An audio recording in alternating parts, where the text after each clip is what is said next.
अस्सलामुअलैकुम नाजरीन, खबर ये है प्रोग्राम के साथ मैं हूँ मियाँ शाहिद। नाजरीन, इस वक्त हम एक बहुत बड़े प्रोजेक्ट पर मौजूद हैं। ये ऐसा प्रोजेक्ट है जो मुल्क की तकदीर बदल देगा। ये ऐसा प्रोजेक्ट है जो तवानाई के बहरान को कम करेगा बल्कि ख़त्म कर देगा। ये ऐसा प्रोजेक्ट है जिससे बिजली बनेगी और सालों और सदियों तक बनेगी और सस्ती और माहौल दोस्त बिजली बनेगी। ये प्रोजेक्ट है दासू हाइड्रो पावर प्रोजेक्ट। मैं इस वक्त मौजूद हूँ दरिया सिंध पे। मेरे अकब में ये दरिया सिंध बह रहा है और यहाँ से दरिया का रुख मोड़ा गया है।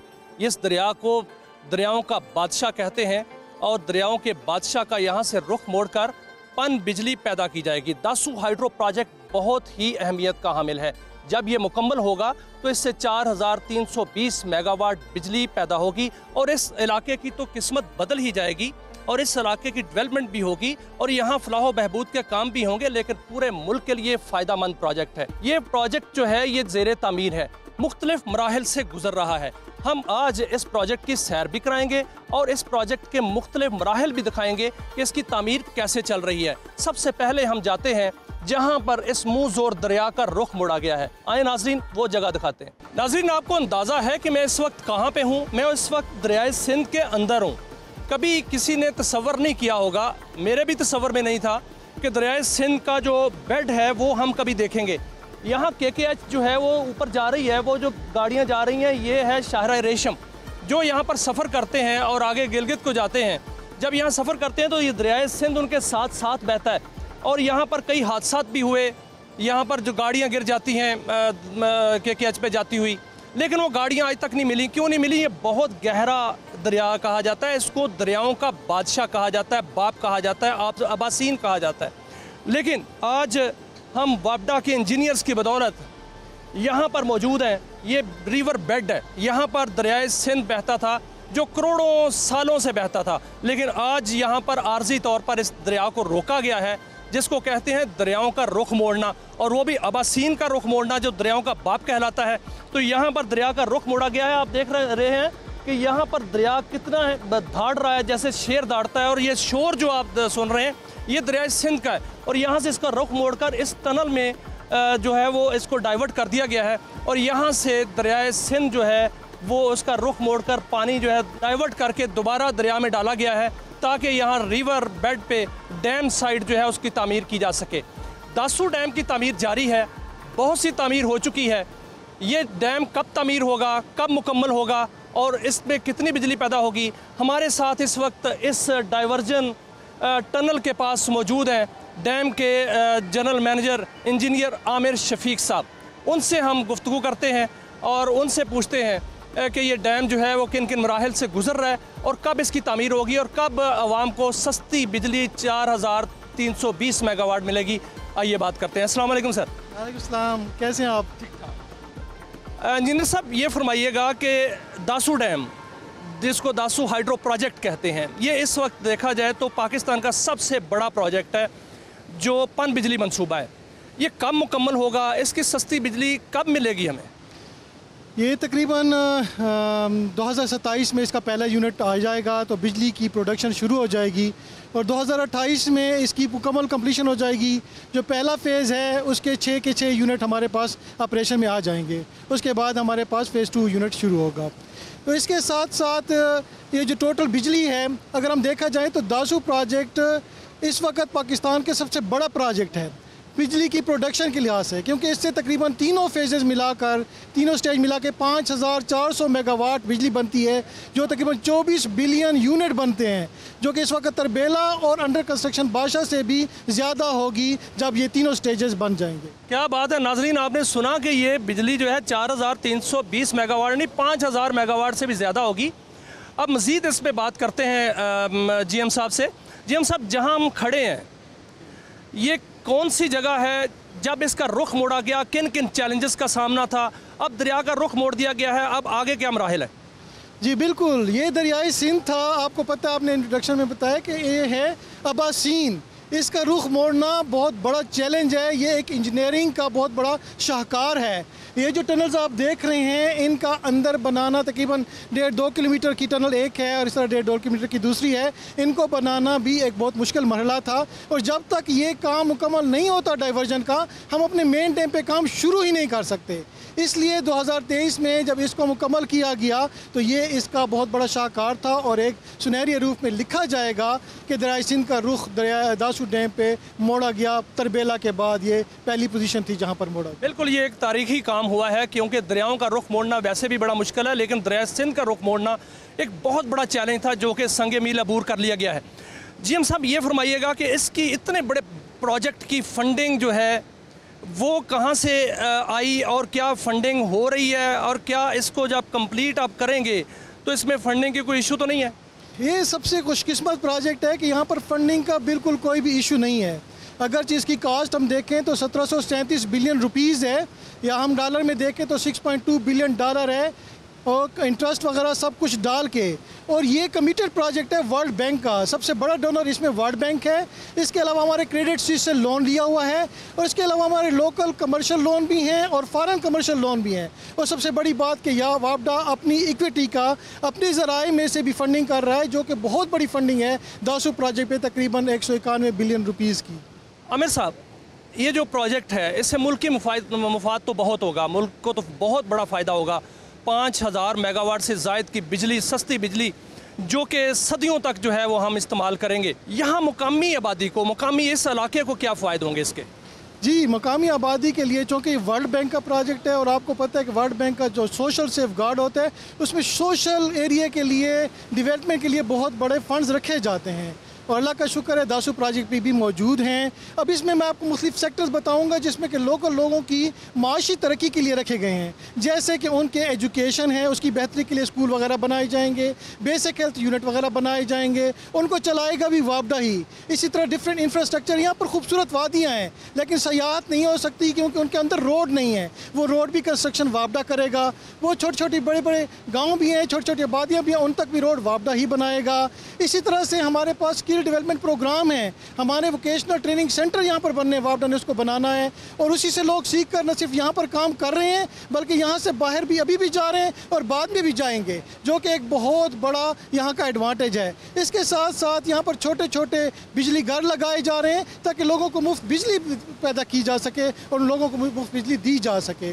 तो ये सारी चीज़ें अगर मिलाई जाएँ, लेकिन जो इसका सबसे डायरेक्ट और इमीडिएट इफेक्ट है वो है लोगों को नौकरियाँ मिलना। तकरीबन 5000 इस वक्त जो है ना टोटल हमारे पास जो है ना तादाद है, और इसमें तकरीबन 4000 साढ़े 3000 सिर्फ लोकल लोग हैं जो कि कोहिस्तान से ताल्लुक़ रखते हैं। तो ये बहुत बड़ा एडवांटेज है इस इलाके के लिए, और इसके साथ साथ और भी बहुत सारे ऐसे एडवांटेज जो इनडायरेक्ट एडवांटेजेस हैं। ये गेम चेंजर मंसूबा है जो कि मुल्क की मईशत के लिए भी गेम चेंजर होगा और ख़ास तौर पे इस इलाके के लिए गेम चेंजर होगा।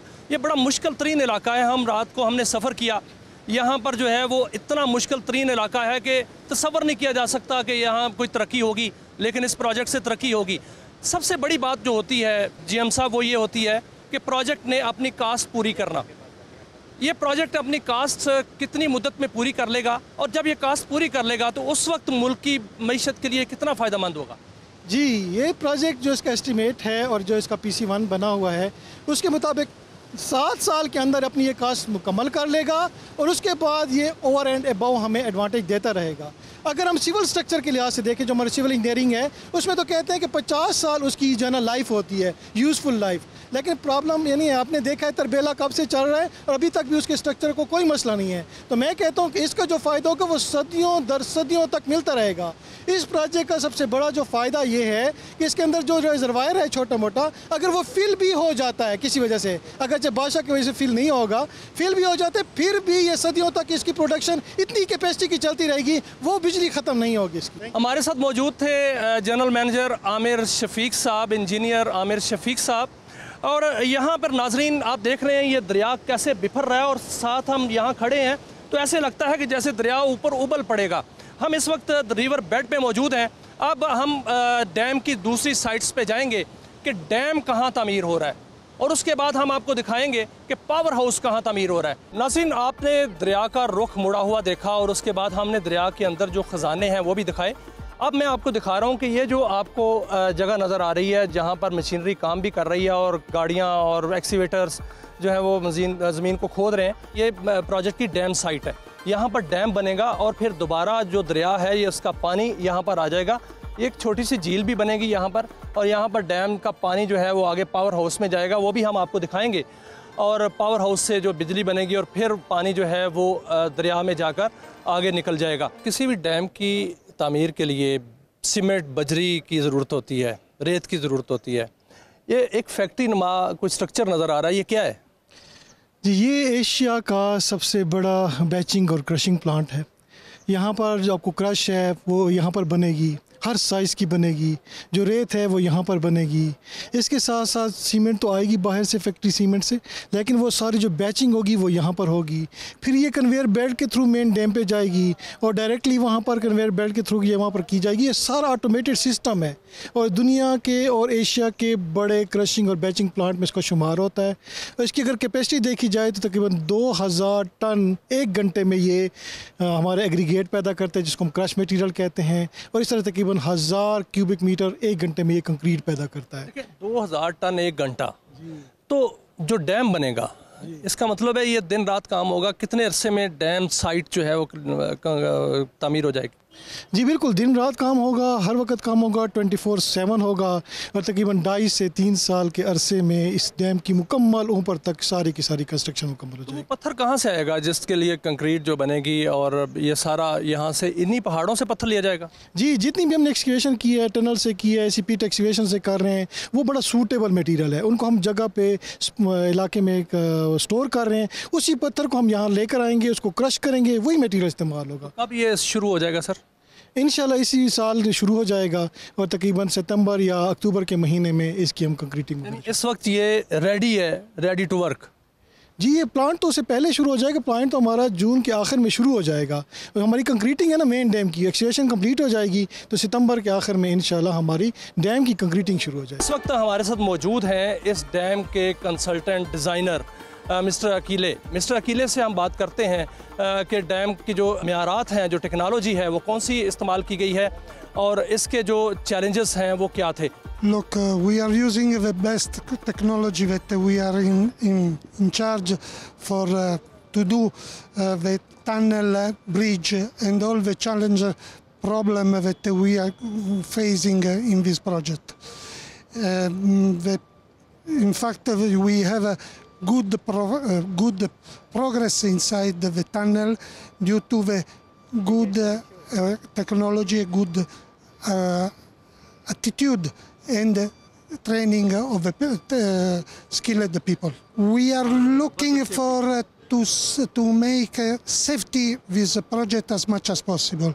Our guys, safety guys, are everywhere to check and to train the people to avoid the incident during the work. We are training the people also for the work, and we are very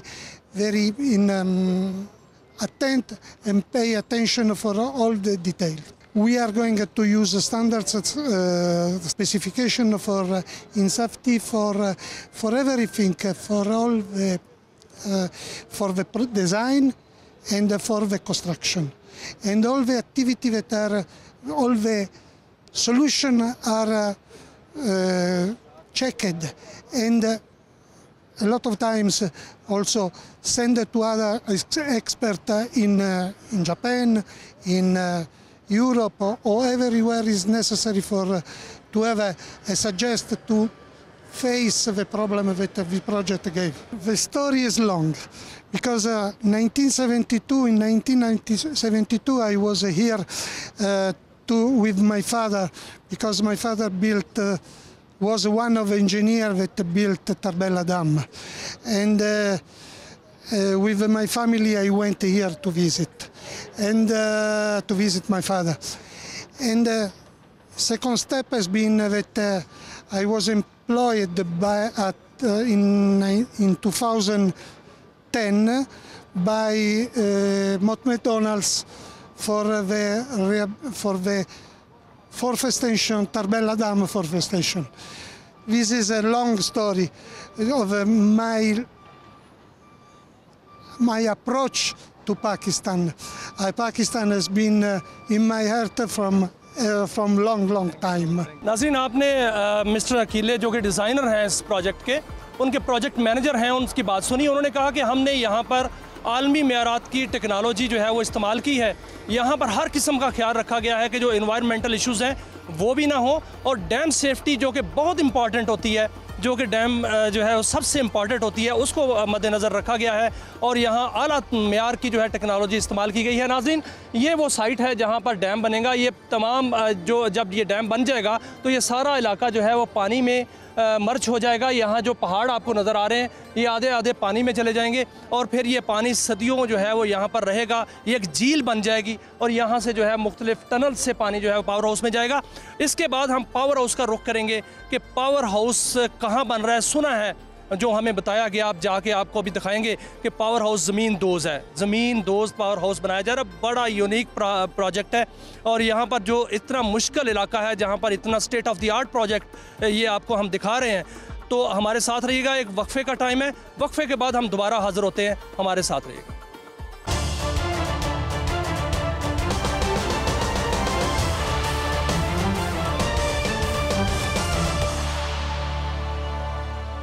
नाज़रीन, ये दासू पन बिजली मंसूबे का आखिरी तामीरी मरहला है। जो आपको ये टनल नज़र आ रही है, ये टनल नहीं है, ये पावर हाउस है जो कि बिल्कुल ज़मीन दोज़ बनाया गया है। अब हम आपको इस पावर हाउस में ले जाएंगे और अंदर जो है वो गाड़ियाँ जाएंगी पावर हाउस में और अंदर जाके ये पार्ट खुल जाएगा और फिर ये हॉकी ग्राउंड जितना जो है वो एक पावर हाउस, वहाँ पर आपको जो एक साइट नज़र आएगी, वहाँ पर टर्बाइंस लगेगी और उस टर्बाइन से बिजली पैदा होगी। जो पानी वहाँ से डाइवर्ट किया गया था दरिया का, वो उन टनल्स में आएगा डैम से और फिर वो पावर हाउस में बिजली जो है वो पैदा करके आगे दरिया में निकल जाएगा। आइए नाजरीन, हम आपको पावर हाउस दिखाते हैं। नाजरीन, इस वक्त मैं मौजूद हूँ ज़ेरे ज़मीन पावर हाउस में, दासू हाइड्रो प्रोजेक्ट के पावर हाउस में, जो कि 180 मीटर ज़मीन के नीचे है। जहाँ से पानी डैम से इस पावर हाउस में आएगा उसकी ऊंचाई 180 मीटर है और इस पहाड़ के अंदर हम 1 किलोमीटर जो है उस सुरंग के ज़रिए आए हैं और सुरंग के ज़रिए यहाँ पर एक पूरे 500 मीटर का जो है ये पावर हाउस है। ये बड़ा पावर हाउस है, दुनिया के बड़े पावर हाउसेस में ये इसका शुमार होता है क्योंकि इसमें 5000 मेगावाट से ज़ायद बिजली पैदा होगी। इसमें यहाँ पर टर्बाइनें लगेंगी, वहाँ से जो टनल है उससे पानी जो है पावर हाउस में गिराया जाएगा। वो सामने जो लाइटें नज़र आ रही हैं वो टनल है, वहाँ से पानी गिराया जाएगा और यहाँ से ये टर्बाइन्स जो है वो चलेंगी। यहाँ आपको नज़र आ रहा होगा ये एक्सीवेटर खुदाई कर रहे हैं। जहाँ हम खड़े हैं इससे ज़्यादा नीचे 50 मीटर और खुदाई होनी है, इसके नीचे और गहराई में जाना है। ये इसकी टोटल गहराई जो बनेगी डैम से वो 180 मीटर बनेगी और ये बहुत यूनिक किस्म का स्टेट ऑफ द आर्ट जो पावर हाउस बनेगा। ज़मीन दोज़ पावर हाउस जो हैं वो बहुत कम हैं दुनिया में, लेकिन ये state of the art power house बनेगा। इस डैम की जो पावर हाउस की और पूरे डैम की और पूरे प्रोजेक्ट की जो तामीर कर रही है कंपनी, उसके प्रोजेक्ट डायरेक्टर मेरे साथ मौजूद हैं, मिस्टर चू। उनसे हम बात करते हैं और उनसे पूछते हैं कि ये डैम में क्या कौन सी टेक्नोलॉजी इस्तेमाल की जा रही है और डैम के में किन किन चैलेंजेस का सामना है। Currently, we have main two challenges. The first challenges is during constructions we made the geological defects. So about the shale zones, currently is identified at the powerhouse and the transformer and also terrace outlet. Yeah. During when we meet these issues, WABDA and the DHC and the CGCC will sit together to make a joint meetings to treatment. Currently, this issue is solved. The second is during the construction of RCC dam, we meet the higher intensity concrete placement and higher temperatures. Standards, we are according to the specification and the contractors. Every systems like we are follow the Europe and Japan. Since 2015, I was working at the Nilong Gemma project. After that, from 2016, I was joined the DASO project. Up to now, I was always the first bench and worked at these areas. From my colleagues, I was working in China for 6 years. currently is more than 50 years experience for hydropower stations. It depends on the situation, you know, because you see the power intake, currently the elevation is low, we must have the height, then you need to increase to produce the power. Otherwise, if the height is not satisfying requirements, then they have not such as too much power. Also, this project is the RCC dam. I think is the most maximum in Pakistan. This is also our meter. Is the first the big dams. You know the height is 270. Is bigger than the existing dam. This is the first thing. The second thing is, you know, for the complex geological issues, I think other project is not to meet this. Since commencement up to now, CGC is strictly to follow World Bank OHS requirements and make a workable implement systems as follows. The first thing is training our staff, especially during WAPDA, DHC, and the CGC. We are making teams, jointly meetings to train our staff, enhance the way of safety. Second thing is, currently we already constructions safety training center, and also we are experienced center. We organization our locals every month to training and increase the aware of safety. The third, during constructions, we are focused on the supervision. If I have any issues at the site, we must do improvement, then allow to the next step. Thank you very much, Mr. Cho. You're always welcome. जी नाजरीन, mister चो की आपने बातें सुनी। Mister चो ने कहा कि हम डैम में किसी किस्म का समझौता नहीं कर रहे। इसकी जो जितनी भी कंस्ट्रक्शन हो रही है, जितनी तामीरात हो रही है, उसमें क्वालिटी पर कोई समझौता नहीं हो रहा और इसको बैनुल-अक़वामी मेयारात के मुताबिक जो है वो तामीर किया जा रहा है। नाज़रीन, इस वक्त हम इस पावर हाउस में मौजूद हैं। हमने आज आपको तमाम मराहिल दिखाए दासू हाइड्रो प्रोजेक्ट के, डाइवर्जन से लेकर जहाँ से दरिया को डाइवर्ट किया गया, फिर जहाँ से उस दरिया का पानी जो है बाहर निकलता है, और दरमियान का जो 1 किलोमीटर का एरिया है डैम का, उसकी कंस्ट्रक्शन हमने आपको दिखाई। फिर उसके बाद हम आपको कॉफर डैम जो है वहाँ पर लेके आए, और देन जो है वो आपको अभी हम power house, underground power house जो तामीर हो रहा है, ज़ेर तामीर है, 2027 के एंड पर यहाँ से बिजली पैदा करनी होनी शुरू हो जाएगी इस जो पावर हाउस से। ये हमने आपको विज़िट किया, दिखाया, और इसके ऊपर जहाँ मैं मौजूद हूँ, इसके ऊपर बहुत बड़ा पहाड़ है और यहाँ हम 1 किलोमीटर अंदर आए हैं, और जो डैम है जहाँ से पानी आएगा वहाँ से ये 188 या 80 मीटर जो है वो ज़मीन के अंदर है। ये बड़ा यूनिक किस्म का और स्टेट ऑफ द आर्ट एक पावर हाउस है, और पूरे को पूरा प्रोजेक्ट जो है बड़ा यूनिक है। हमने देखा कि कितना मुश्किल इलाका और कहाँ पर ये प्रोजेक्ट बन रहा है। हमने आपको मरहला जो है वो दासू हाइड्रो प्रोजेक्ट के तमाम मराहिल दिखाए कि कैसे डैम को तामीर किया जा रहा है, कैसे पानी को डाइवर्ट किया गया, और अब पावर हाउस जो है वो कहाँ पे बन रहा है और पावर हाउस की साख्त क्या है। नाज़रीन, अब हम जाएंगे अगले मरहले की जानिब चेयरमैन वापडा lieutenant general retired Sajjad Ghani sahab से, और उनसे पूछेंगे कि दासू हाइड्रो प्रोजेक्ट के क्या फ़ायदे हैं और इससे जो तवानाई के बहरान को कम करने या ख़त्म करने में कितनी मदद मिलेगी। वक्फा है, हमारे साथ रहिए।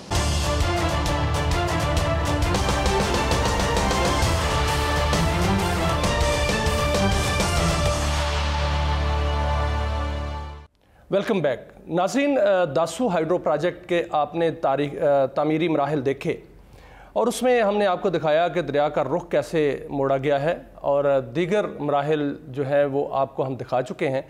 इस वक्त हमारे साथ मौजूद हैं चेयरमैन वापडा lieutenant general retired Sajjad Ghani sahab. उनसे बात करते हैं कि दासू हाइड्रो प्रोजेक्ट के फ़ायदे क्या हैं, और जब ये तामीर होगा, मुकम्मल हो जाएगा, तो इसके मुल्क की जो मईशत है और तवानाई है उस पर क्या फ़ायदे मरतब होंगे। अस्सलाम वालेकुम सर। वालेकुम अस्सलाम। सर, दासू हाइड्रो प्रोजेक्ट इस वक्त पाकिस्तान का अगर देखा जाए तो सबसे बड़ा हाइड्रो प्रोजेक्ट है। जब ये मुकम्मल होगा तो तवानाई के बहरान को कम करने के लिए या ख़त्म करने के लिए क्या फ़ायदा हासिल होंगे? पाकिस्तान को तवानाई की ज़रूरत है, सिर्फ तवानाई की नहीं, सस्ती तवानाई की ज़रूरत है, चीप इलेक्ट्रिसिटी। और फिर on top of that if it is environmentally friendly, यानी अगर माहौल दोस्त हो तो सोने पे सुहागा। तो 10वें इंशाल्लाह जब मुकम्मल होगा इसका स्टेज 1 और स्टेज 2, तो इंशाल्लाह ये तकरीबन 18 अरब यूनिट साल की बिजली जनरेट कर सकेगा। और अगर 10 रुपए के एक यूनिट हो तो सालाना 180 अरब रुपए। सर, ये जो दासू पनबिजली मंसूबा है, इसकी लागत में इजाफा हुआ है, इसकी वजह क्या है और इसकी फंडिंग क्या मिल रही है, अरेंज हो चुकी है, इसमें कोई इशू तो नहीं? नहीं, ये वर्ल्ड बैंक का फंडेड प्रोजेक्ट है, इसके एज सच फंड में इशू नहीं है, लेकिन जो वर्ल्ड बैंक से हम फंड इस्तेमाल करते हैं वो PSDP में रिफ्लेक्ट होता है और उसके लिए रूपी कवर की ज़रूरत होती है। तो जितनी गवर्नमेंट के पास फैसिलिटी या लेवरेज होती है रूपी कवर देने की, वो उतना हमें मुहैया कर देते हैं। ये मंसूबा ताख़ीर का शिकार है, इसमें कोई शक नहीं है। इसका अवार्ड 2014 में किया गया, लेकिन बदकिस्मती से अगले 5 सालों में इस पर काम शुरू नहीं हो सका 2019 तक, क्योंकि लैंड एक्विजिशन के काफ़ी सारे इश्यूज़ थे। और अब भी लैंड एक्विजिशन के कुछ इश्यूज़ वहाँ पर चल रहे हैं। कोहिस्तान अनसेटल्ड एरिया है लैंड रिकॉर्ड के व्यू पॉइंट से, तो यहाँ ज़मीन का बंदोबस्त नहीं किया गया और लैंड रिकॉर्ड अवेलेबल नहीं है, जो एक बहुत बड़ी दुश्वारी है लैंड एक्विजिशन के सिलसिले में। बहरहाल अभी KP हुकूमत और हमारी वजारत कोशिश कर रही है कि लैंड रिकॉर्ड जल्द अज जल्द तकमील पे जा पहुँचे। इसके कॉस्ट में इंक्रीज़ हुए, ज़ाहिर है इसका कॉन्ट्रैक्ट साइन हो गए थे पहले, बहुत पहले, और काम शुरू नहीं हो सका। लोन का इजरा हो चुका था, तो सिर्फ लैंड एक्विजिशन की मद में जो डिलेड लैंड एक्विजिशन है 5 साल, 500 अरब रुपए का तो नुकसान उसमें हो चुका। अब ये मंसूबा तकरीबन 1700 अरब रुपए का है, जिसमें तो 600 अरब के करीब इंटरेस्ट ड्यूरिंग कंस्ट्रक्शन है। तो दर हकीकत इस मंसूबे की जो लागत है उसमें इजाफा रूपी डेप्रिसिएशन की वजह से आया, और जो हमारे कुछ और कमोडिटीज़ हैं सच एज सीमेंट, स्टील और डीज़ल और फ्यूल ऑयल, ये इनकी प्राइसेस पिछले 5 से 8 साल के दरमियान 2.2 से लेके 2.8 टाइम्स बढ़ी हैं।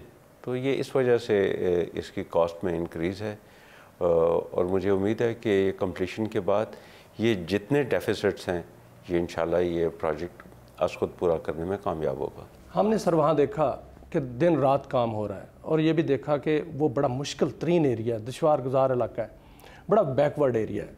जब ये मंसूबा बन जाएगा और उस पूरे इलाके के लिए जो डेवलपमेंट के काम हो रहे हैं वो किस तरह के उनको फ़ायदे हासिल होंगे। और दूसरा हमने देखा कि वहाँ जो KKH है वो उसको रीलोकेट किया जा रहा है। ये इस प्रोजेक्ट के बारे में हमें बताइएगा कि इसके क्या फ़ायदा हासिल होंगे। पहले मैं बात करूँगा कि इसके मुकामी इलाकों लोगों को क्या फ़वायद होंगे। तो जहाँ पे भी बड़े मंसूबे बनते हैं, और ये मंसूबे फिर कुछ बरसों के नहीं होते, ये कुछ दिहाइयों के नहीं होते, ये मंसूबे सदियों तक चलते हैं। मिसाल के तौर पे तरबेला डैम 50 साल हो चुके हैं, तो तरबेला के इर्द गिर्द जितने लोग हैं उन्होंने इस प्रोजेक्ट से बहुत ज़्यादा फ़ायदा हासिल किया। इसी तरह आप मंगला की मिसाल ले लें, मंगला के इर्द गिर्द की जो आबादियाँ हैं, जो लोग हैं, उनकी ज़िंदगी में एक नई करवट आई, और न सिर्फ उनकी एक बल्कि आने वाली तमाम नस्लें इससे फ़ायदेमंद और मुस्तफ़ीज़ होती रहेंगी। यही सिलसिला दासू के लोगों के साथ होगा। ये एक बैकवर्ड इलाका है, तो उनको हर तरह की सहूलियात मैसर की जाएंगी, एजुकेशन की, हेल्थ की, इंफ्रास्ट्रक्चर की, और बाकी तमाम इनको जॉब अपॉर्चुनिटीज़, माली वसाइल, कंपनसेशन, तो एक पूरा पैकेज है। और मैं अक्सर यहाँ के लोगों से ये कहता हूँ कि आपका और वापडा का रिश्ता कुछ बरसों का नहीं है, ये कुछ दिहाइयों का नहीं है, ये 50, 60 साल, 70 साल, 100 साल तक चलने वाला है इंशाल्लाह। हमने वो रिश्ते की वहाँ पर मनाज़र भी देखे हैं जो वापडा के और वहाँ की आवाम से जो रिश्ता है, बहुत ज़बरदस्त वहाँ पर डेवलपमेंट के काम हमने देखे और जब ये मुकम्मल होंगे तो उसकी तस्वीर बड़ी खूबसूरत होगी। सर, एक चीज़ ये होती है कि जब प्रोजेक्ट बनता है तो उससे बिजली पैदा करना, जब बाशा बन जाएगा तो वहाँ से पानी जो है वो डाउन स्ट्रीम आएगा, दासू चलेगा, दासू से नीचे खौड़ प्रोजेक्ट्स हैं वो चलेंगे, फिर तरबेला है। तो फिर क्या हम ये कह सकते हैं कि बाशा बनने के बाद, दासू बनने के बाद 12 माह बिजली पैदा होगी? जी, आपने बहुत अच्छा सवाल किया। दासू में तकरीबन 8 मिलियन एकड़ फीट पानी ज़ख़ीरा करने की गुंजाइश होगी और तरबेला में भी बहुत वसी गुंजाइश है, तकरीबन 6 मिलियन एकड़ फीट की है। तो अब आपके पास 2 आबी ज़खायर मौजूद होंगे, तो आप मुल्क की ज़री और पन बिजली की ज़रूरियात को मद्देनज़र रखते हुए ये पूरा का पूरा ज़ख़ीरा इस्तेमाल कर सकेंगे, फ्लड को भी कंट्रोल कर सकेंगे और ड्राउट के दिनों को भी कंट्रोल कर सकेंगे और आपके पास 8 मिलियन एकड़ फीट इजाफी पानी होगा जो इंशाअल्लाह मुल्क के लिए बहुत ही सूदमंद होगा। सर, कहा जाता है कि इंडस रिवर पर 60,000 मेगावाट का पोटेंशियल है। बाशा बनेगा, दासू बनेगा, आगे खाड़ प्रोजेक्ट्स हैं, इस पर एक बहुत बड़ी कैपेसिटी डेवलप होगी। बाशा के नीचे बूंजी है, क्या बूंजी भी बनेगा? बूंजी ज़रूर बनना चाहिए और ये run of the river project है और इसकी बहुत बड़ी कैपेसिटी है, 7,000 मेगावाट्स के करीब। तो जब भी पाकिस्तान को माली वसाइल मुयस्सर होंगे तो सिर्फ ये नहीं है कि बूंजी को बनना चाहिए, बल्कि शौक डैम है, स्कर्दू डैम है, पतन है, थाकोट 1 है, थाकोट 2 है। तो ये एक चेन है और एक कैस्केड है और अगर ये सारे डैम आने वाली दिहाइयों में कंप्लीट हो गए तो पाकिस्तान बिजली एक्सपोर्ट करने की पोजीशन में होगा। और चूँकि अभी रीजनल ग्रिड है जिनकी प्रीएमिनेंस है, तो मेरा ख्याल है पाकिस्तान की एक बहुत बड़े पाकिस्तान के पास पोटेंशियल होगा to export clean green energy not only to central Asian states but perhaps also to China. Thank you sir. नाज़रीन, हमारे साथ मौजूद थे चेयरमैन वापडा। उन्होंने बताया कि जो दासू हाइड्रो प्रोजेक्ट है इसके फ़ायद दहाइयों के नहीं सदियों तक रहेंगे और उस इलाके की तो किस्मत बदलेगी ही, पाकिस्तान की जो पूरे मुल्क की तवानाई के मसाइल हैं वो भी हल होंगे। उम्मीद है आपको दासू हाइड्रो प्रोजेक्ट के तमाम मराहिल जो हैं वो पसंद आए होंगे, हमारा प्रोग्राम पसंद आया होगा। अपना ख्याल रखिएगा। अल्लाह हाफ़िज़।